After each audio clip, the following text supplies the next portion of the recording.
دا یو روز سوال کړی دی چې پیغمبر صلی الله علیه وسلم حدیث کې ځوانانو ته دا ویلي چې تاسو کې څوک استطاعت لرئ د واده نو واده وکړي. د استطاعت څه معنی ده؟ یعنې څه طاقت څه دی چې انسان یې لري او دی دې واده وکړي؟ الجواب عبدالله بن مسعود رضی الله عنه روایت دی، پیغمبر صلی الله علیه وسلم یا معشر الشباب، ای د ځوانانو ټولګیه، من استطاع منکم الباءة فلیتزوج، په تاسو کې چې څوک طاقت لري نو دی دې واده وکړي. ومن لم يستطع فعليه بالصوم، او که څوک نشي کولی نو روجې دې نیسي، فانه له وجاء، دې دله سبا الله ساتي. دا حدیث په صحیح بخاري صحیح مسلم کې دی. د علماء په منځ کې اختلاف دی چې دا الباء څه ته وایي، من استطاع منکم الباء، تاسو کې چا استطاعت د باء د باء څه ته وایي؟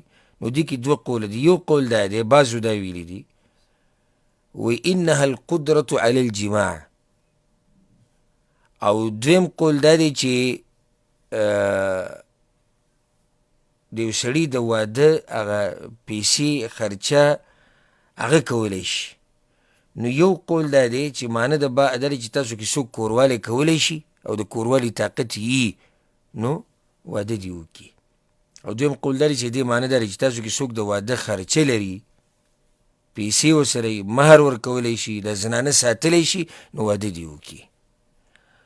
او اصل کې دا دواړه خبرې په دې کې دننه راځي چې سوچ ورته وکړي، په دې کې دا دواړه دننه راځي. بلکې شیخ الاسلام ابن تیمیه رحمه الله وی دلته مراد دا نه چې تاسو کې څوک کوروالی کولی شي، ځکه چې کوروالی دا خطاب هغه چاته دی چې څوک کوروالی کولی شي. نو مراد ترې څه دی؟ وی خرچه د واده، تکالیف چې کوم په واده باندې راځي. دا دواړه خبرې ته مراد کېدی شي. یو سړی دی د واده طاقت لري، نو د واده طاقت دا په دوو طریقو سره دی. طاقت لري په معنی دی چې کوروالی کولی شي، بیمار نه دی. او طاقت لري په دې معنی سره چې خرچه ورسره شتي، واده کولی شي، مهر ورکولی شي، نو دله بیا پکار دی چې واده وکړي. او کله دا واده ګوره په سړي باندې واجب کېږي. کله واجب کېږي واده کول؟ چې کله د یریږي چې زه به په زنا کې واقع شم، یا په فحش کار کې به واقع شم، یا په حرام کار کې، نو بیا په ده باندې واده کول څه دي؟ واجب دي چې طاقت یې. او چې طاقت یې نه نو بیا خو پیسې نشتي، بیا روجې دي نیسي. په روجو کې الله ډېر خیر اچولی، د انسان د شهوت پکې کنټرول شي. او د دې نه علاوه چې د چا طاقت یي او په ځان نه یېرېږي، یعنې چې زه به په ګناه کې پرېوځم، یا په زنا کې، یا په فحاشۍ کې، نو د دپاره واده کول د سنت دي. د دپاره واده کول څه دي؟ سنت دي. او دا نن سبا چې دا کومه خبره راوتې ده چې په خپلو خپو ودرېږي او سبق ووایي او پلانی کار وکړي او پلانی کار وکړي، دا ټولې کمزوري خبرې دي. او اکثر ځوانان او پیغلې جنکۍ چې نن سبا په غلطو کارونو کې واقع شوي دي، هم د دې خبرو د لاسه چې په خپلو خپو ودرېږي او صبر وکړي چې سبق ووایي، او صبر وکړي چې یونیورسټۍ نه فارغه شي، او صبر وکړي چې دا وکړي او دغه وکړي.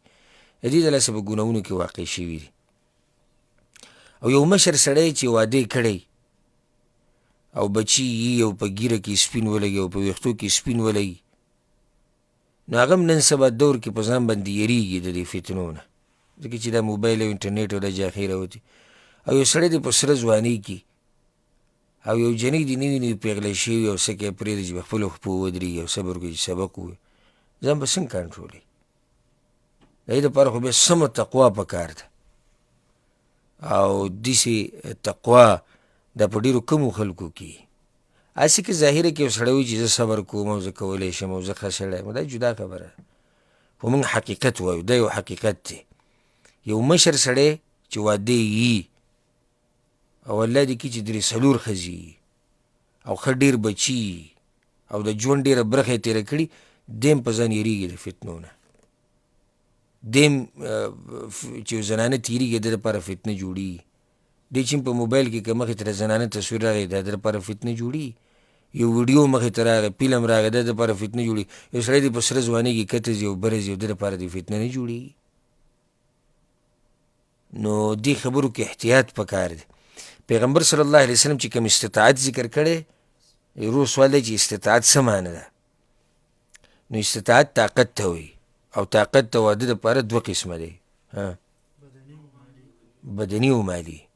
بدني دي چې د طاقت ته کوروالي او مالی دي چې د سره خرچي. اوس دغه که دا نن سبا کم خرچو ته ګوري دغه طاقت نه دی مراد. دا طاقت نه، پیغمبر صلی الله علیه وسلم دا نه وایي که ستاسو کې د چا طاقت دی چې هغه 100 دیګه پاخه کړي، او تاسو کې د چا طاقت دی چې هغه په 4 لکه روپۍ کټ والي، او چې ستاسو کې د چا طاقت دی چې هغه دا وکړي. دا نن سبا دا خبرې نه دي. طاقت معنی دا چې سړي سره دومره پیسې چې هغه ولیمه پې مختصر کولی شي د سنت مطابق، د پیغمبر صلی الله علیه وسلم طریقې مطابق، د صحابه کرامو طریقې مطابق ساده واده کولی شي او د جنۍ کور ته راوستی شي او بیا یې ساتلی شي، نو بس خبره ختمه شو. دقې ته استطاعت وایي. والله اعلم.